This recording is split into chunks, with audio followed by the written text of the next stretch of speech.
Hi, and welcome to the Untitled Astrology full moon forecast for November of 2021, a lunar eclipse.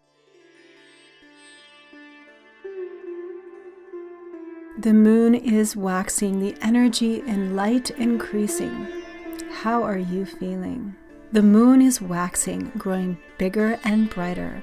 On the evening of November 18th and early morning November 19th, U.S. Pacific Time, the moon will reach peak fullness as it moves behind the shadow of the earth and then begin to wane again. Overwhelmed, worried, maybe just feeling really uncertain about your next step.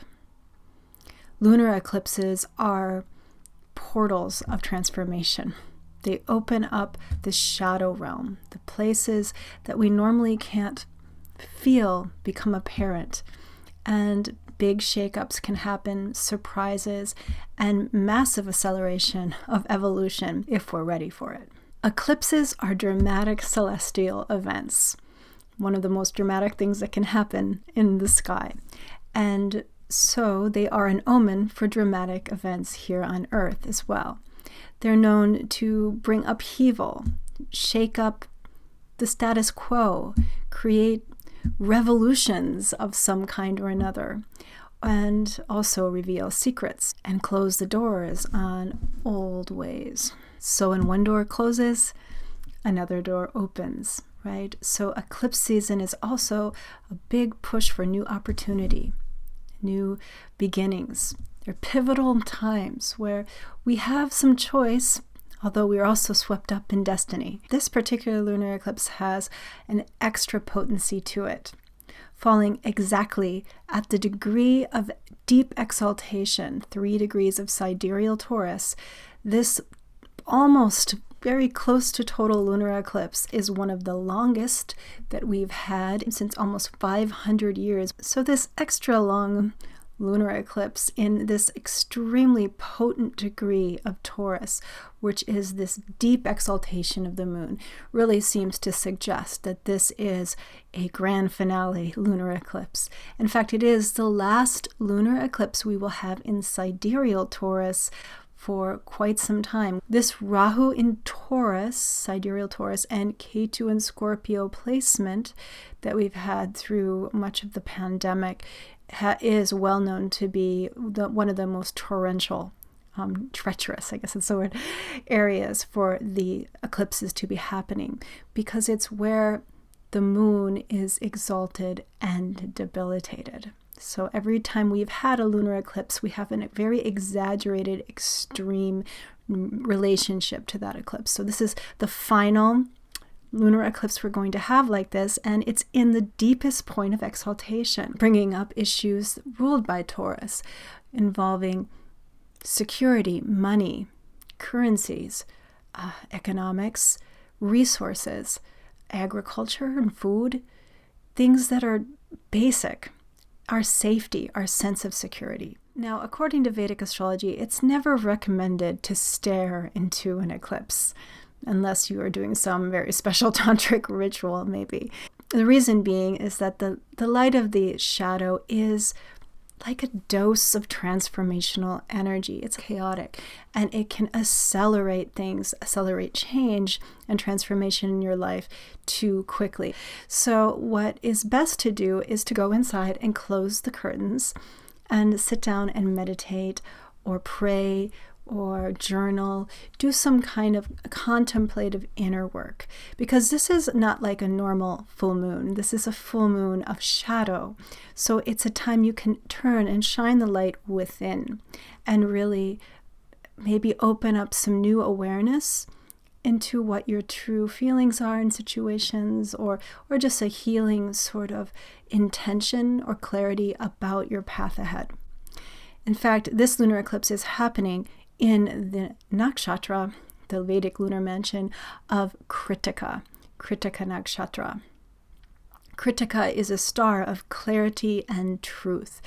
It is called the burning star, or the star of fire, and is ruled by the Vedic god, the ancient Vedic god Agni. Agni is the power of fire itself to consume, to purify, to transform. And in the Vedic tradition, Agni is a very important bridge to the spiritual world. What you offer into the fire is transported or eaten by the gods themselves. And so this is a time also that you could do a fire ceremony, or maybe writing intentions or prayers and offering them into the fire. It's a lot about offering, feeding. Things have been getting a lot more tense, partly because of these eclipses coming, and also because since the beginning of the month, Mars and Mercury have been lining up with a pretty hard aspect from Saturn and the outer planet, the Upagraha, Uranus. So there's a big push here to change actually something, or pushing against authority, or wanting to break free. But at the same time, with Saturn's pressure, a sort of driving with the gas and the brakes on, just like frustration, a stop. And during a lunar eclipse, when the shadow force is so strong, there is a lot of negativities and anxieties that can arise. Because it takes courage to change. It takes courage to really look at what we're doing, look at our path, and decide to do something differently. One thing really auspicious about this full moon, it is the Krittika Purnima, one of the most holy full moons of the year. Even though it is an eclipse, it still has this great gift, a very holy month, especially in Varanasi. I just love this day. It's called the Day of Diwali, in which they celebrate the triumph of Lord Shiva over the Tripurasura. So lean into the process of detachment, of trust, of facing where we don't trust, where we can't detach as well, and trust in this higher power that is naturally taking us toward detachment and towards a spiritual awakening and freedom. Jupiter is moving back into Aquarius on the 20th, just right after this lunar eclipse, for his final run through Aquarius. He is done with his time in Capricorn for another almost 10 or 11 years. Jupiter rules over the expansion, the travel, the hopes and dreams, the education, good guidance, teachers. And so Jupiter's final run here in Aquarius will go from November 20th and running till April 13th. Jupiter in Aquarius, the kumbha is like a pot of nectar. It's what we share. It's how we share our water, our food, our collective, our groups, our organizations that work together to create a better life. Jupiter has a healing balm that can support activism, support unions, support the worker, the common person to rise up and reclaim some of the rights that we have been losing since Jupiter's long run in Capricorn in the last year. Okay, so let's take a look at what the tarot cards have to say about this transformative eclipse coming up in Krittika Nakshatra.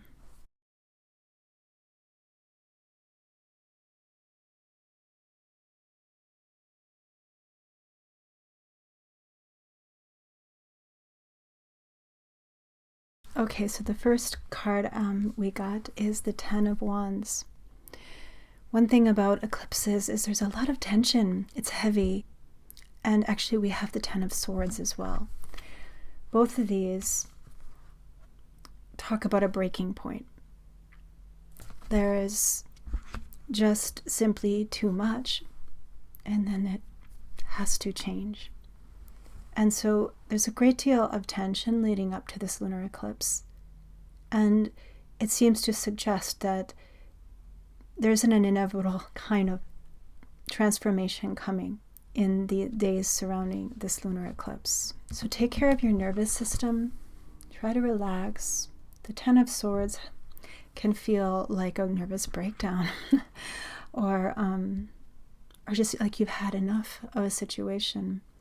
No more patience, or there needs to be a change in foundation. And finally, the Queen of Discs. This deeply earthy energy of Rahu's final exalted eclipse in Taurus. She's rooted to the earth, and the resources that we all depend on.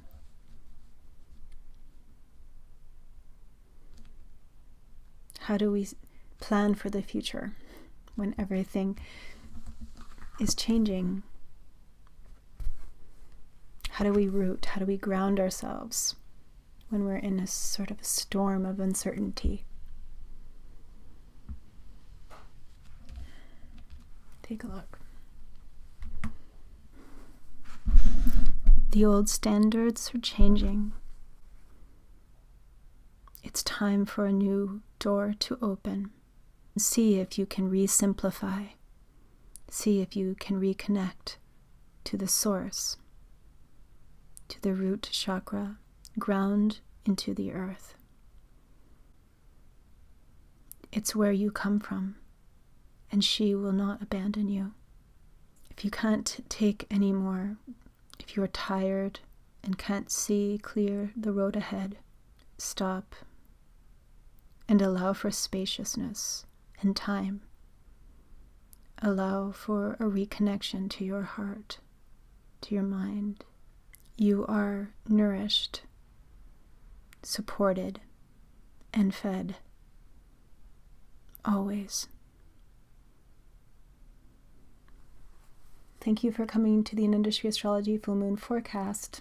I do offer online one-on-one Vedic Astrology readings and tarot readings on Zoom. You can check out my website below and book a reading there. I also offer classes, and I'll be offering my 2022 forecast class coming up as well as the old Jupiter horoscopes I'll put up in my academy as well soon here. Do get on my newsletter. I write a blog. It's free. Subscribe to this YouTube channel, please, if you like it, and hit the notification bell. And also check out my other social media platforms on Instagram and Facebook. And I will see you soon on the next new moon. It's a solar eclipse coming up. Take care.